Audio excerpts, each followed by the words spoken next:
everyone, thanks for hopping on the video. So for those of you that don't know, my name is Taylor Greist and I am the co-owner and operations manager at Zach Taylor Real Estate.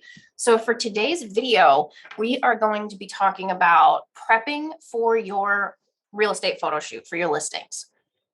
So just a little bit of background on me. When we lived in Tampa, I actually had my own real estate photography business.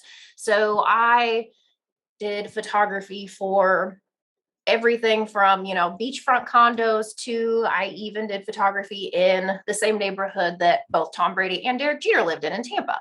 So it's kind of a cool fact about me. So today we're going to be kind of going through how to prep for your photo shoots. So let me get this pulled up here so you can see everything. All right, so the three biggest things that can make or break your photography is one, lighting. Make sure all the lights on the house are turned on. If the bulbs are burnt out, replace them. Nothing can make a photo look worse than having a vanity light fixture or a ceiling fan or even a dining room light where you have one, two, maybe even three bulbs that aren't working. This is also going to actually affect the integrity of your photo as well. The more light, the better. So make sure all of your light bulbs are working. If they're not, replace them. Number two, ceiling fans. Turn them off. I don't know why, but for some reason, people have a tendency to leave the ceiling fans on during their photo shoots.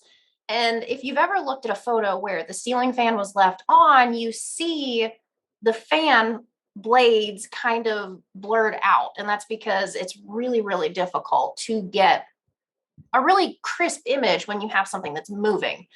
And then number three, the third thing that I highly, highly recommend that can make or break your photo shoot is declutter surfaces.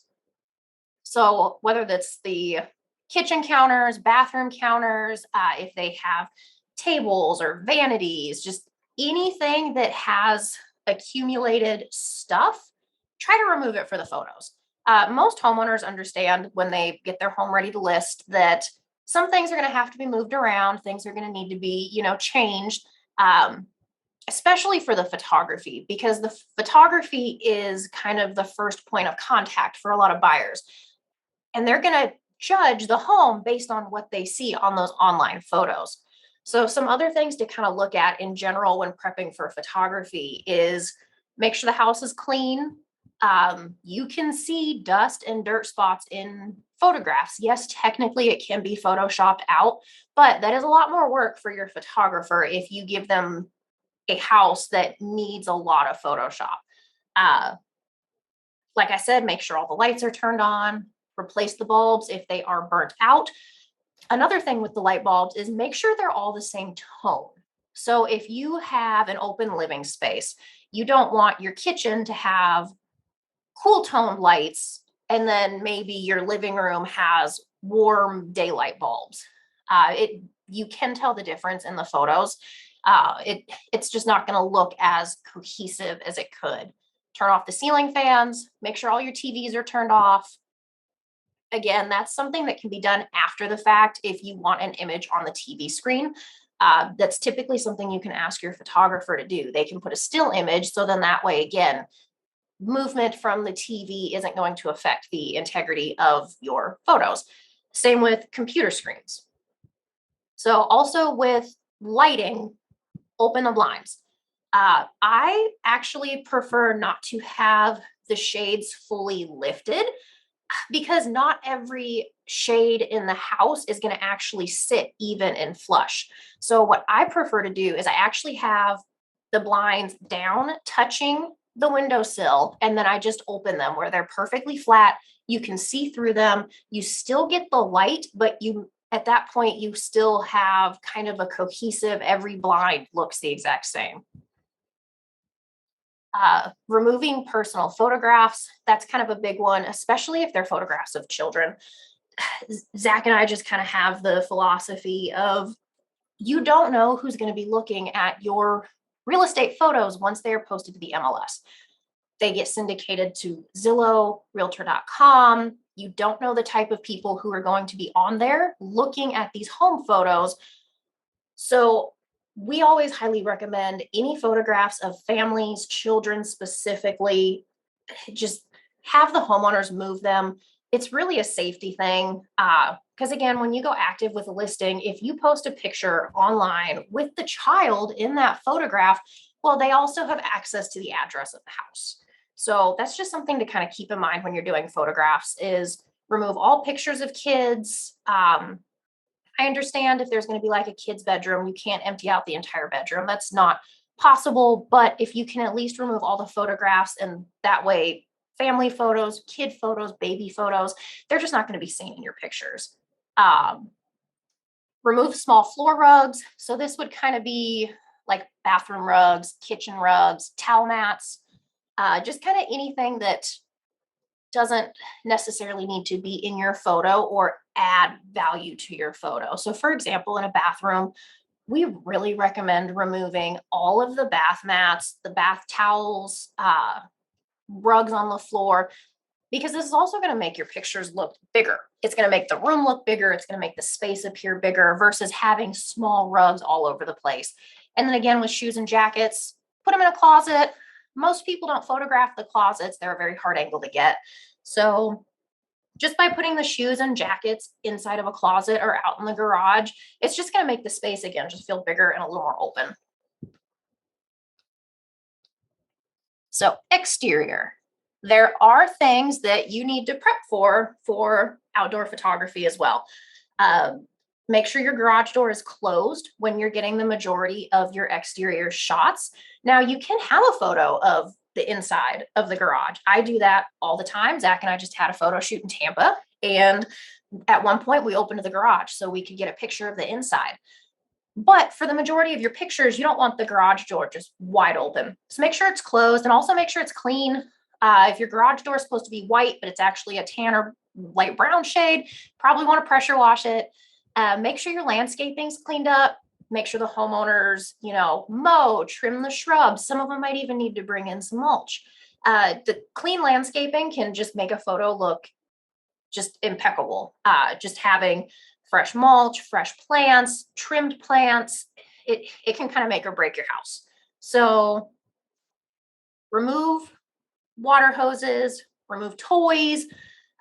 Toys can include, scooters, bikes, sporting equipment, just kind of anything that could be considered clutter in your yard. You want to kind of move that.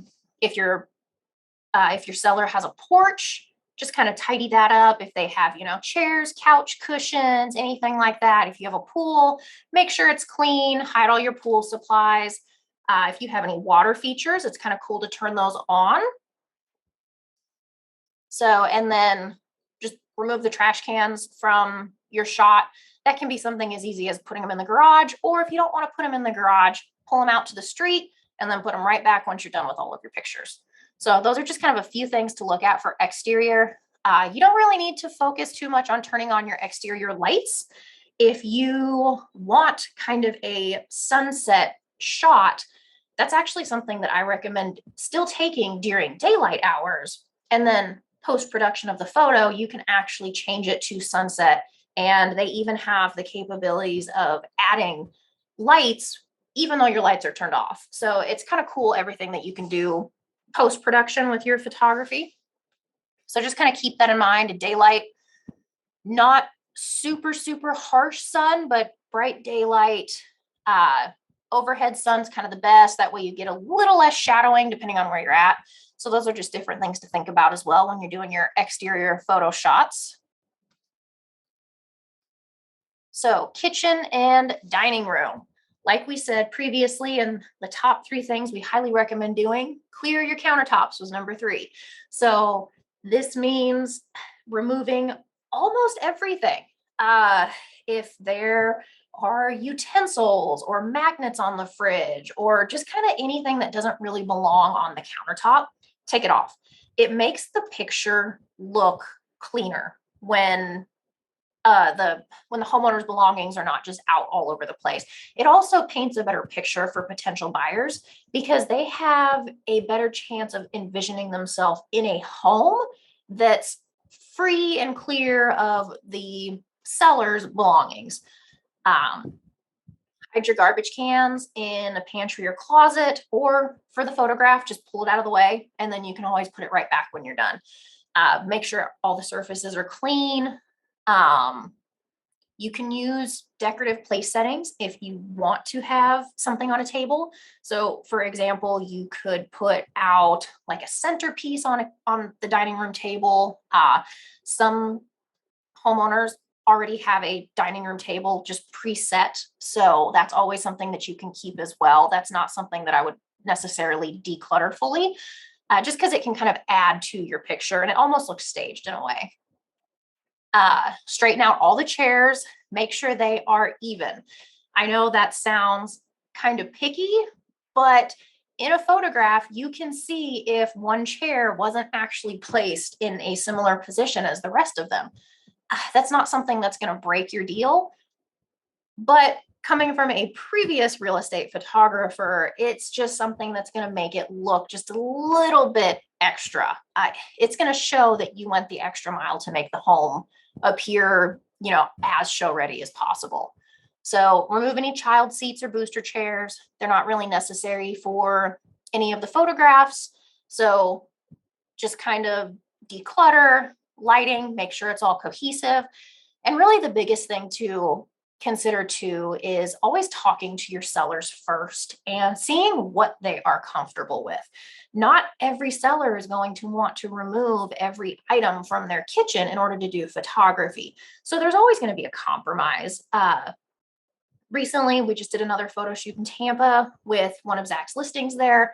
And we didn't remove everything from the kitchen because the homeowner didn't really want us to take away everything. So we kind of compromised. We cleared off the island. We cleared off as much as possible without taking away everything. So there's some compromise you're going to have to do with your sellers.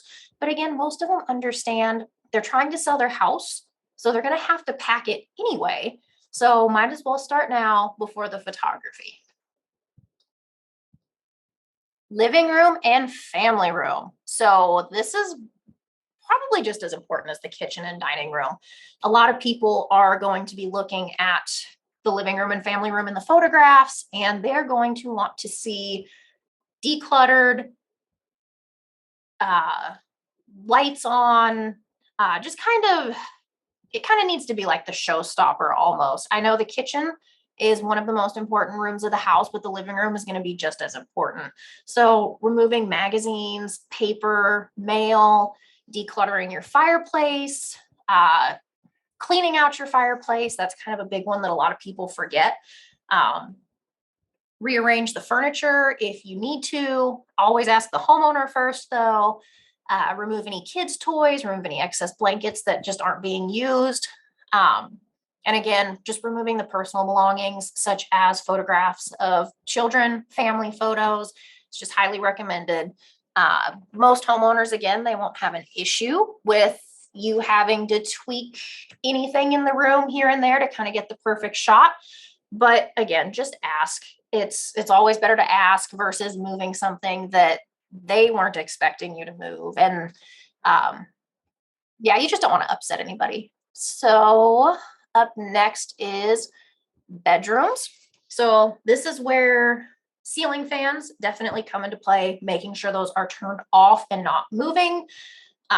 Making sure that the light is on, blinds are open, as you can see here in the photo in the background. So I actually took this picture. This picture was taken in South Tampa, in the same neighborhood that Tom Brady and Derek Jeter lived in. So as you can see from how the blinds are positioned, they are touching the windowsill at the bottom. So they are all cohesive. And then also with the blinds, they are open. If you try to just raise the blinds all the way up, sometimes your blind isn't sitting perfectly even, and that can really throw off a photograph. So that's kind of where I discovered through my, photography career, keeping the blinds down, but then leaving them open It just makes everything look better. Curtains fully open. There's enough light coming in the room. Um, Other things to do is, again, removing the clutter, making sure all the lights are the exact same tone, removing family photos, clean out under the bed. Surprisingly, if something was under this bed, for example, you'd be able to see it in your photographs. And a lot of people don't realize that, because I know some sellers even try to hide stuff under their bed to kind of get it out of the photo. But if you take a photograph from specifically like an angle such as this, anything that's under that bed, there's a good chance you're going to see it. So instead of keeping it under the bed, maybe have them move it to a closet or just out of the room for the photo. Again, everything can be moved and then put right back. So that's kind of the nice thing about photography is each room can be customized almost on the spot. You just have to work with your photographer with that and kind of see their policies too on what will they move versus you as the realtor. What do you need to get in there and do as well? Um, Removing stickers, wall decals, posters, any personalized like nameplates, anything like that, take off the walls. Pictures are totally fine. Uh, as you can see here, they kind of have abstract photos in this house, perfectly adequate for what we needed here. There's no family photos. The abstract art, it's not offensive. There's nothing here that would be kind of a red flag for any buyers wanting to look at this house. So aside from the kitchen, I think one of the hardest rooms to not only stage but photograph is a bathroom. And the reason I say that is because a lot of bathrooms are small. So therefore you don't have a lot of space to store your stuff. So clearing your countertops and clearing your surfaces, including removing shampoo bottles and soap bottles from a shower, can just make the photograph look even better. Now, as you can tell, we didn't take everything out of this bathroom in this photograph. We left like the decorative jars on the corner of the vanity. There's some decorative jars on the edge of the bathtub because we didn't want to make it look empty. We still needed it to feel homey without showing so much just stuff. Toothbrushes, medications, deodorants, soap. We highly recommend removing those. It just makes the surface just look clean and clear. Make sure you put your toilet seats down. I don't know how many times Zach or I have gone through the MLS and we're looking at photographs and the toilet seat is up. Make sure it's down. Close your toilet seat. No, nobody needs to see inside of your toilet. It's a toilet. We all know how they work. Yeah, just close your toilet seat. Um, it's just one of those things. It just makes your picture look better. As you can see here, we didn't even photograph the toilet. Again, they're all the same. If your toilet's in its own room in the bathroom, it doesn't need its own photograph. The space is so small, it really wouldn't come out looking the best anyway. Um, like I said, with your shower, remove your shampoo, soap, loofahs, anything that you put in the shower, just remove it. Nobody really wants to see it, so just take it out. And it's really easy to do. You follow the photographer around, you kind of take stuff out of the room before he's ready, put it back when he's done. Dirty towels, remove those. Rugs, as you can tell, we kept one large rug in the center of the floor, but we took out, there was a rug in front of the shower. There was mats in front of the vanities. We took all the small rugs out because they weren't adding to our photograph and they were actually making it appear smaller than this bathroom actually was. So those are just kind of some bathroom tips. Again, the big three: light bulbs on, all functioning, all the same color, declutter, declutter, declutter. And bathrooms don't have ceiling fans, so it's not really something we have to worry about in here. But if your bathroom had a ceiling fan, turn it off. All right, pets. So pets is it's a difficult topic for certain sellers and buyers. Not everybody loves pets. So, with that being said, we highly recommend removing all pet products from your home for your photography. So food containers, water bowls, put them in a pantry, stick it in the garage temporarily. If you have pet beds, if you have toy bins, if you have like a kennel that you put your pets in, remove them for the photography. Use a lint roller if you have to kind of remove pet hair from your furniture. Uh, Clear the backyard of pet waste, pet toys. Just kind of make it look clean, make it look welcoming, because again, not all potential buyers are going to be pet lovers. So just try to make it as neutral as possible. And again, with the photography, once it's done, just bring everything back in. It's not that difficult to, just take something out temporarily for just a quick photograph, bring it back into the house when you're done. But also, like I stated previously, talk to the homeowner. Again, if your homeowner may not want to remove their pet food bowls, water bowls, beds, toys, and that is their decision. So at the end of the day, what the seller says goes. So if they don't want to declutter countertops, or if they don't want to remove pet toys or beds or clean up the yard, that is their choice. But if they are trying to sell their house, it is definitely stuff that we highly recommend doing. Okay, so just some kind of final thoughts when it comes to prepping for your real estate photography. Um, Never use a cell phone. You can tell. You can tell when a cell phone is used. You can tell when the photos are not edited properly. Um, if you want to hire a professional photographer, some really good questions to ask them is, how do they shoot their photography? Again, I use a DSLR camera, and we do what is called HDR bracketing. So what that means is our camera sits on a tripod. We don't touch it. I have to use a clicker, and you take your photos 4 to 5 separate times in multiple lighting stages.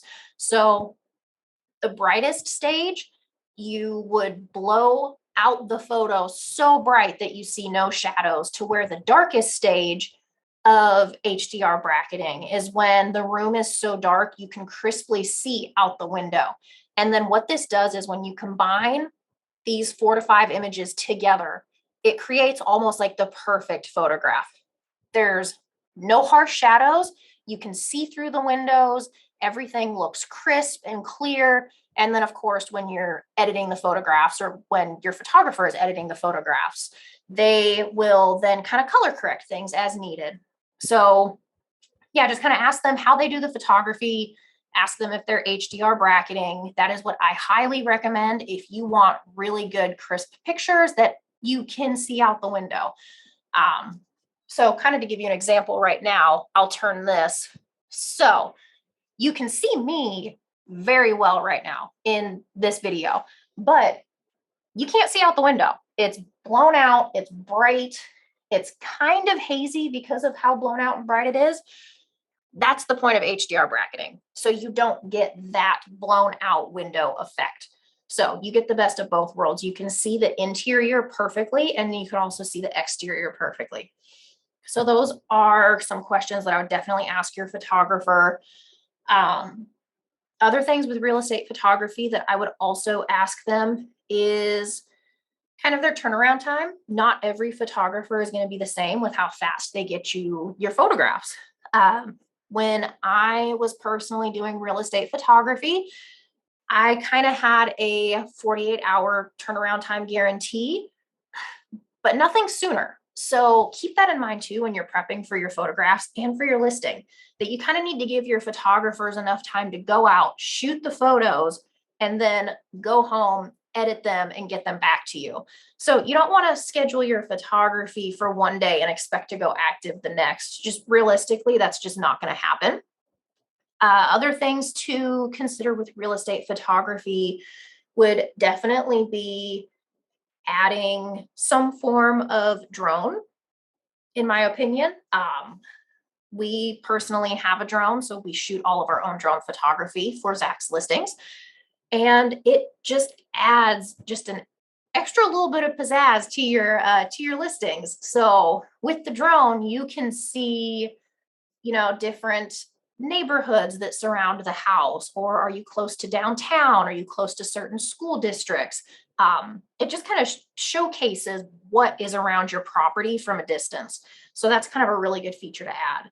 And then something else to really consider with photography, if you want to take the time to purchase a camera and learn how to do it yourself, that's probably something that would be a worthwhile investment for you if you film or if you list quite a few properties in a year. Or for some agents, it's just not worth their time.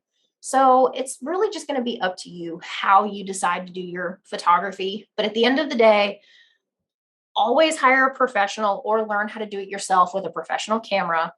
Make sure all of your lights are on, working, change the light bulbs, make sure they're the same color tone, make sure your ceiling fans are turned off, blinds set open, just so that way you get as much light into the house as possible. And then declutter. Those are the biggest things that are going to make or break your house photography. So I'm trying to think if there is anything else. I don't think so. If you guys have any questions, feel free to reach out. Just so you know, I no longer do real estate photography anymore. I do it for Zach. That's it. I enjoyed it, but it took up a lot of time. So I only do it for Zach now. But if you guys ever have any questions regarding real estate photography or what you should be looking for when hiring a photographer, always reach out. So the phone number listed on here, that's the office number, but all of you guys have my personal cell phone number. I'm always here to consult in any way that I can and kind of help out in any way that I can. So I hope you guys have a really good day, and I will see you later. Bye.